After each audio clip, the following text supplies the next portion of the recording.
Olá, estamos aqui com mais um programa Direito e Debate. Hoje o nosso convidado é o promotor de justiça Afonso Guizzo Neto.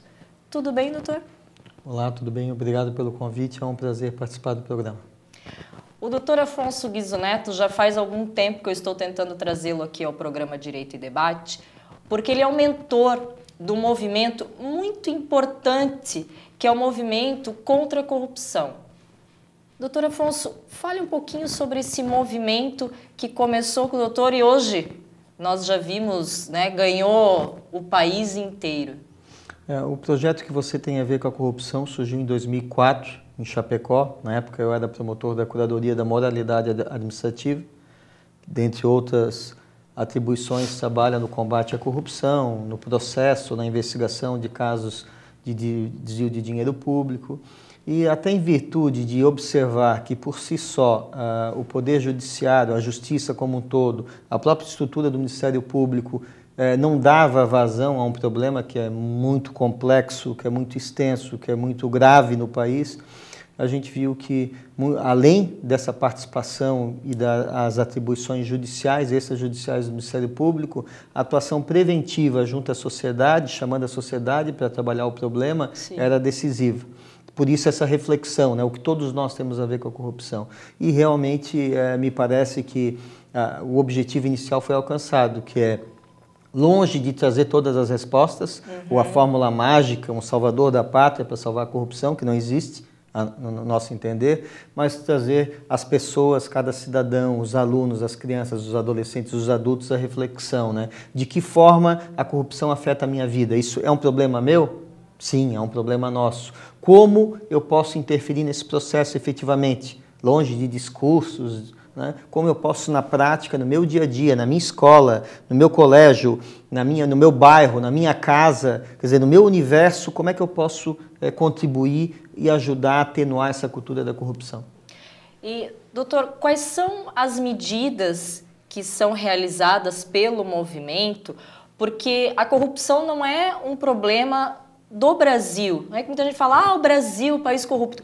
Nós estamos vendo que é um problema mundial, que tem abarrocado vários governos, que está acabando, né, com a estrutura de países que, para nós, era até então inabaláveis.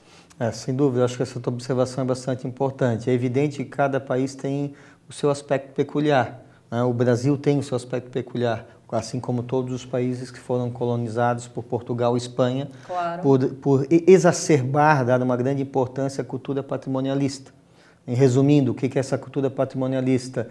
Priorizar o individual quando em conflito com o coletivo. Então todos nós, e aqui acho que é cabível generalizar, temos a tendência em priorizar o meu interesse quando em conflito com o interesse dos outros. É algo natural para o brasileiro, como para o argentino, como para os países que foram colonizados pelos países da Península Ibérica, Portugal e Espanha, porque reproduzimos uma cultura patrimonialista que foi nos ensinada. Então é um processo natural. Mas sem dúvida alguma o problema da corrupção não é só desses países. Ao contrário, a tua observação é válida e basta ver os movimentos do ano passado, em 2013, no mundo inteiro.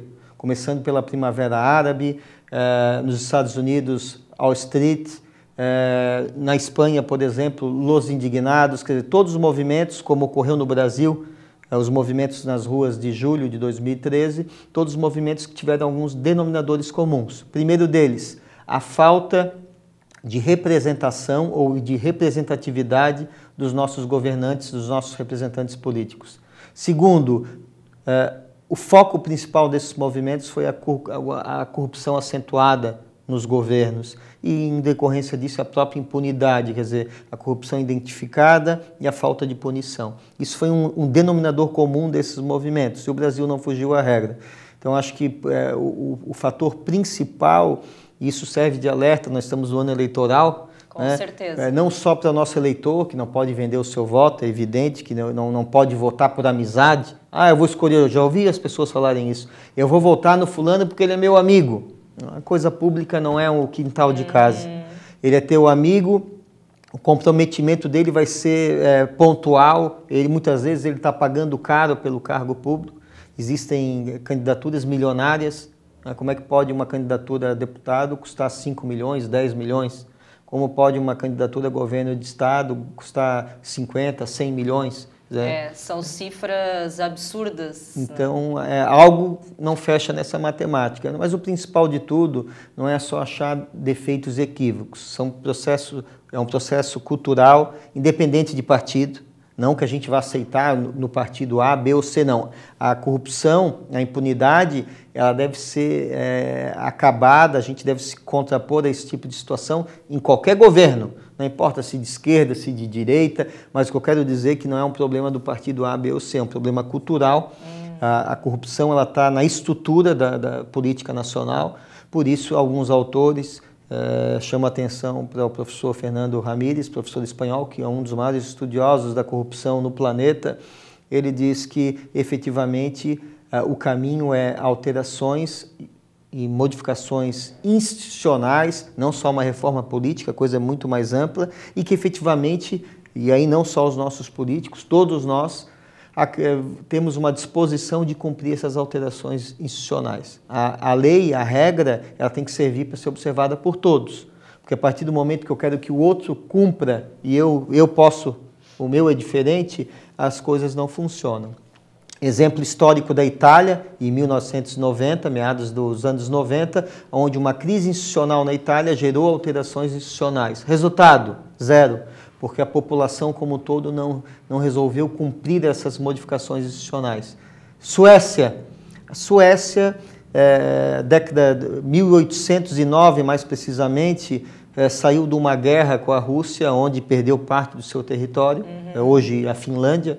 E nessa guerra, a autoestima do povo baixa, o índice de corrupção elevadíssimo, quer dizer, Suécia, índice de corrupção lá no alto. Quer dizer, uma crise, a sociedade estava numa crise, alterações institucionais profundas na sociedade e que a sociedade resolveu comprar, todos obedecendo às regras. Hoje a Suécia é um dos países com um índice de corrupção quase que zero, né? Ao lado de Finlândia, ao lado dos países nórdicos, né? Noruega, etc. e tal. Então, é possível alterar isso, desde que nós façamos a nossa parte, que nós compramos essa briga e que efetivamente essa banalização da corrupção, esse aceitar porque todo mundo faz, é assim mesmo, deixe de ser regra no nosso país e passe a ser a exceção.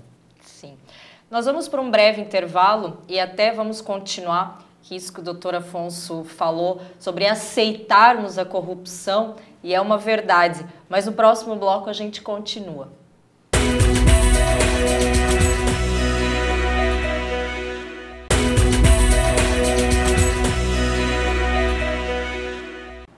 Voltamos então com o Dr. Afonso Guizzo Neto falando sobre corrupção.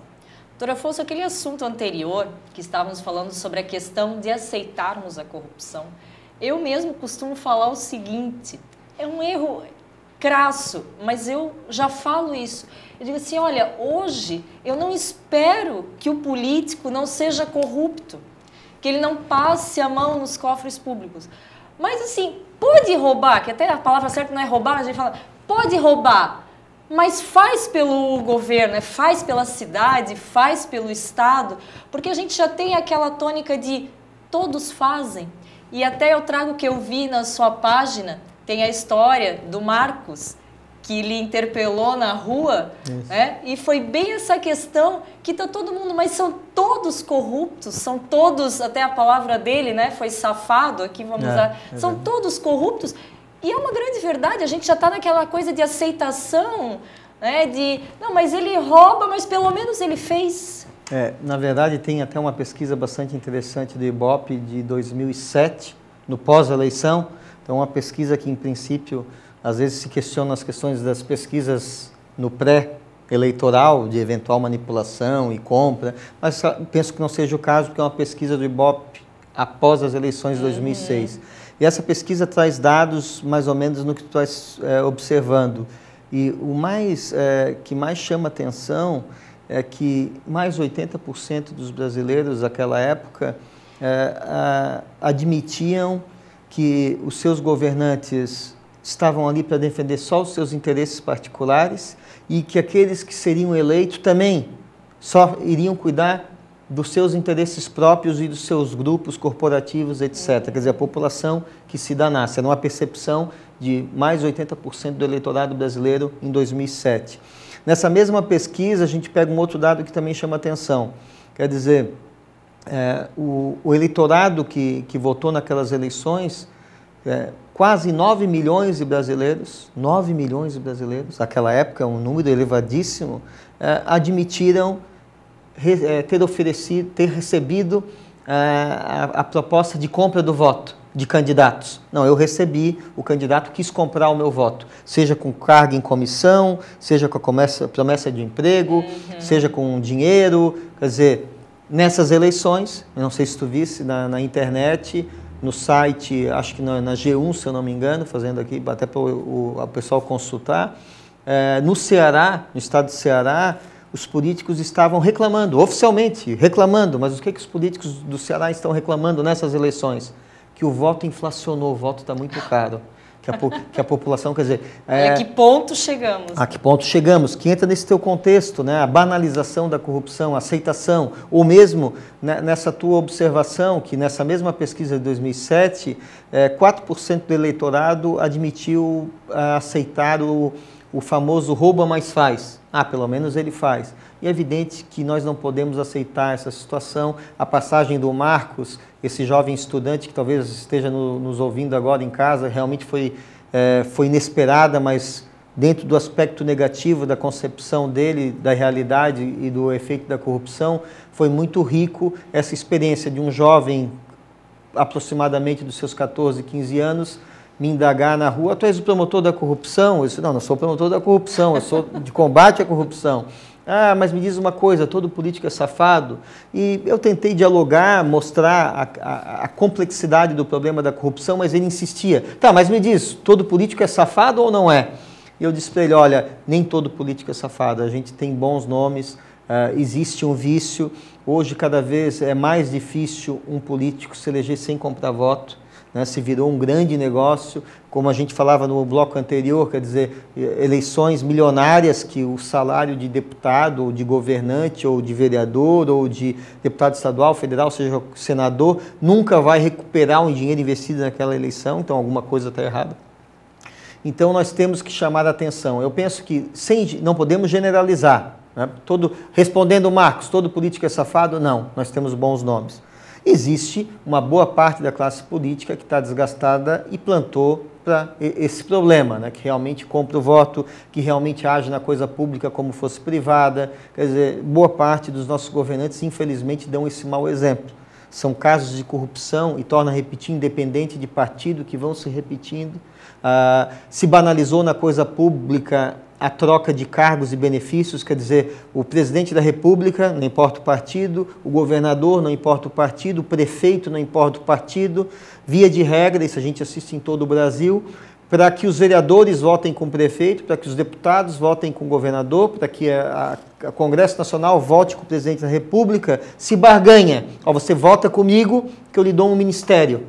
Você vota comigo que eu dou para o seu partido uma secretaria, ou um cargo, quer dizer, se banalizou algo que hoje é falado e todo mundo vê como fosse algo normal, e é um ato irregular, um ato de corrupção, um toma lá da cá, uma troca, né? E nesse aspecto, as políticas públicas, que é educação, saúde, trabalho, lazer, segurança, as políticas públicas são relegadas a um segundo plano. E a gente está cansado de ver matérias na televisão mostrando a nossa saúde sucateada, os nossos professores mal remunerados, quer dizer, tudo jogado quando efetivamente tem, e isso são dados oficiais, nós temos dinheiro suficiente para a nossa educação. A nível mundial, se você for pegar os dados estatísticos, nós temos dinheiro suficiente para uma boa educação, e não a temos. Até porque a gente não vê o dinheiro revertido, seja na saúde, seja na educação. Eu estive até numa delegacia da Polícia Civil e foi até relatado que está um caos a Polícia Civil aqui do estado de Santa Catarina. Então, e até a questão que o doutor estava falando, hoje nós não vemos mais ideologia partidária. Nós vemos aqui no estado de Santa Catarina mesmo alianças que jamais em tempos bem agora, breves, não precisa dizer lá atrás, até porque a minha idade nem pode levar tanto tempo. Mas eu vejo que eu fico abismada de ver alianças aqui no próprio Estado, não estou nem falando de país. Mas como? Não existe mais ideologia partidária, não existe mais direita, de esquerda, o que importa é o poder, é estar ali para poder comandar, né, e ficar fazendo aquelas alianças, o ministério, eu te dou a secretaria tal. Sem dúvida alguma. É algo, sem generalizar, é uma realidade que a gente pode dizer que acontece no menor ou no maior grau em todos os estados da federação e acho que a reflexão nesse sentido nós precisamos urgente de uma reforma política. Voto facultativo, na minha opinião, quer dizer, a possibilidade de candidatos avulsos.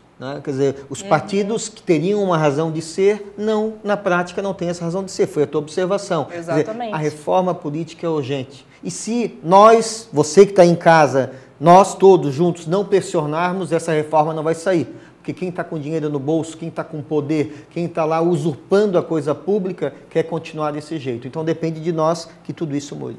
Exatamente. Então, vamos para a nossa última parada e voltamos para o terceiro bloco, falando da Marcha contra a Corrupção. Já voltamos.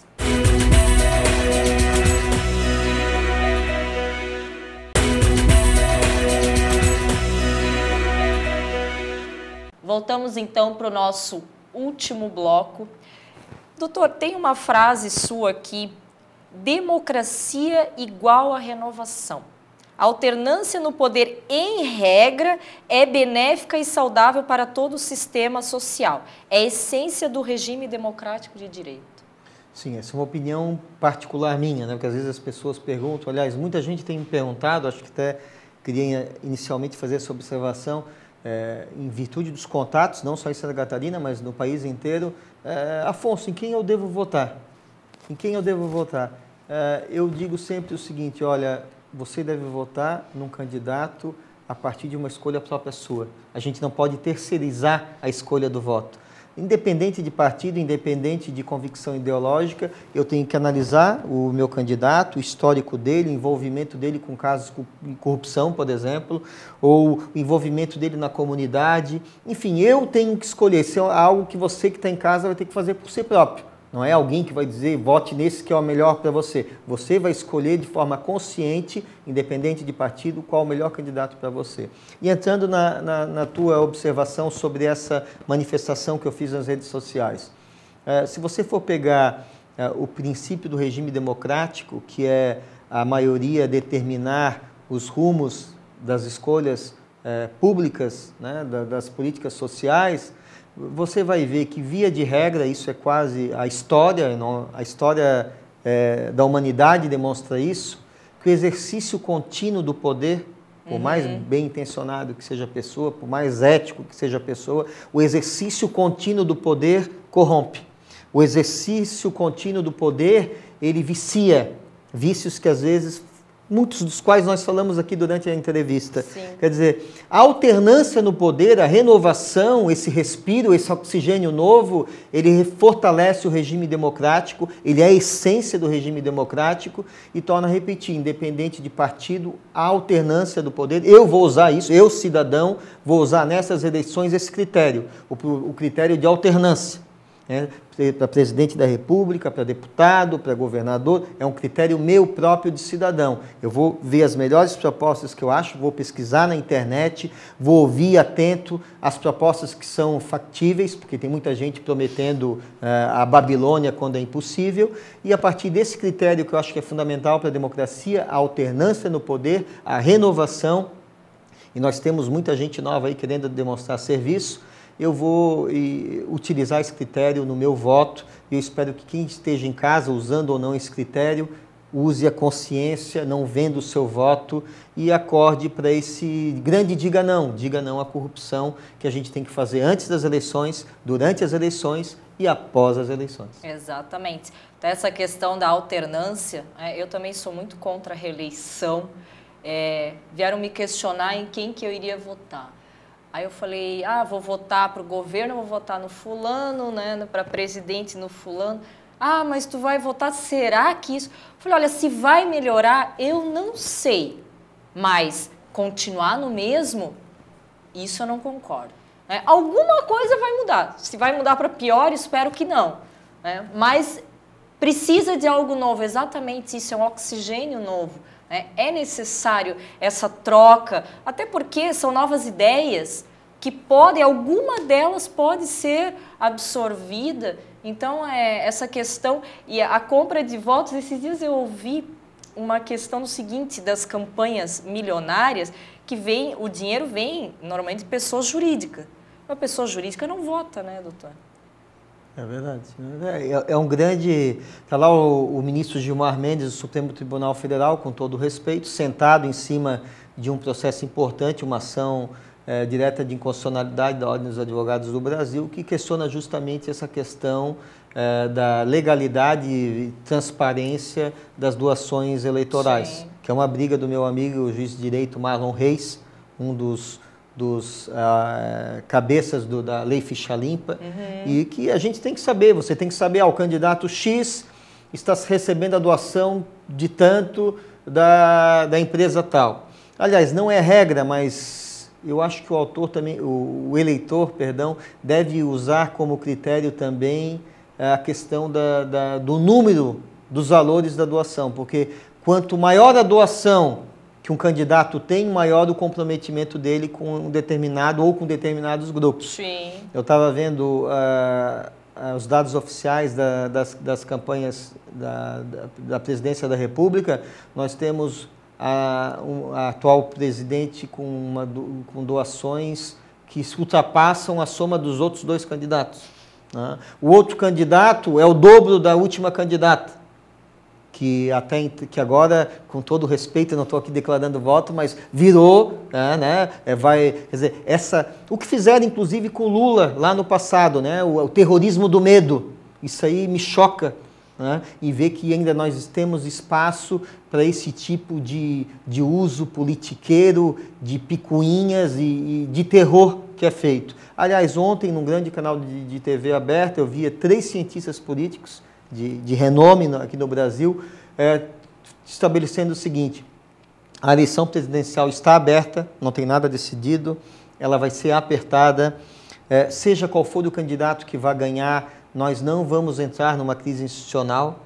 Naturalmente, nós vamos ter um ano de 2015 com algumas dificuldades em virtude da questão econômica, tem muito preço represado, o preço da gasolina, o preço da energia elétrica, a nossa inflação está maquiada. Então, qualquer que seja o presidente, nós vamos ter um ano de 2015 na área econômica difícil, mas nada que nós não vamos superar, e todos eles são unânimes, pelo menos naquela entrevista, até em virtude dessa mesmice do que ocorre, havendo essas alterações institucionais, se efetivamente nós cobrarmos, a expectativa é que melhore, que nós temos um governo programático, um governo que, na prática, execute, se não tudo, mas parte do prometido. Ok, vamos falar agora aqui, doutor, dia 27 de setembro, diga não à corrupção, a marcha que sairá em frente ao fórum, é isto? Exatamente, mas o primeiro ponto é uma marcha apartidária, não é para o partido A, B ou C ou para o candidato X ou Y. É uma marcha de todo cidadão brasileiro que tem vergonha na cara e que quer um país melhor e quer demonstrar isso para toda a sociedade e para os nossos governantes. Olha, em Joinville, nós, e são vários grupos, várias entidades da iniciativa privada e pública, a Polícia Militar vai estar lá com a gente, inclusive o comandante-geral aqui da região, da 5ª região, da nossa regional, o comandante Chaves, vai estar lá com a sua esposa, com a sua filha, se declarou pessoalmente isso numa reunião que tivemos, quer dizer, então é uma marcha, não é para fazer desordem, não é para consignar que em Joinville a população, e você que está em casa, é importante que você venha com a sua camisa preta, se der, vai com uma camisa branca por baixo, que nós vamos fazer um ato simbólico para demonstrar que existe esperança de mudar essa corrupção e essa impunidade que atinge o nosso país, mas vá com a sua camisa preta por cima da camisa branca, participe dessa marcha, ela não vai alterar toda essa realidade que nos rodeia, mas ela tem uma simbologia muito forte para dizer, olha, nós queremos algo diferente, não só agora na eleição, mas posteriormente ao pleito eleitoral. Perfeito, doutor.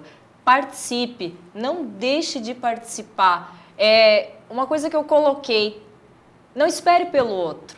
Faça você, porque se cada um ficar esperando pela atitude do próximo, todo mundo vai ficar sentado aguardando. Uma hora tem que começar, né, doutor? Então, diga não à corrupção, uma marcha dia 27 de setembro, saída às 9h30 da manhã, em frente ao fórum. Doutor Afonso, tem algum site, algum Twitter que possa ter informações sobre esse movimento? Sim, tem o próprio site da campanha que você tem a ver com a corrupção, mas eu acho que o mais importante, com informações mais frescas, nas próprias redes sociais, no site da campanha o que você tem a ver com a corrupção, na página da campanha o que você tem a ver com a corrupção, nas redes sociais, no Facebook, você pode acessar. É um trabalho aí que envolve várias pessoas do Fórum Permanente de Combate à Corrupção de Joinville, então pessoas físicas e privadas que estão aí há um longo tempo se doando e participando. Fica aqui o meu agradecimento pessoal a esse pessoal, não é um movimento do Ministério Público isoladamente ou de um promotor X ou A, é da comunidade, é do Fórum Permanente de Combate à Corrupção de Joinville, que envolve várias pessoas. E a você que está em casa, fica o convite. Dia 27, sábado pela manhã, eu sei que você tem outras coisas para fazer, mas são 2 horinhas, 9h30 vai lá, 10 horas inicia a nossa marcha, meio-dia finaliza e você vai dar o recado não só para Joinville, não só para Santa Catarina, mas para o Brasil inteiro, que aqui em Joinville nós queremos algo diferente. Vamos ser exemplo mais uma vez, fica o convite e nós contamos com a sua participação. Então tá certo, doutor Afonso Guizo Neto, eu agradeço a sua participação. Espero que todos vocês participem, diga não à corrupção, isso desde sempre. Como o doutor falou, antes, durante e após as eleições. Isso não é só para as eleições, é para a nossa vida. Muito obrigada, tchau e até a próxima.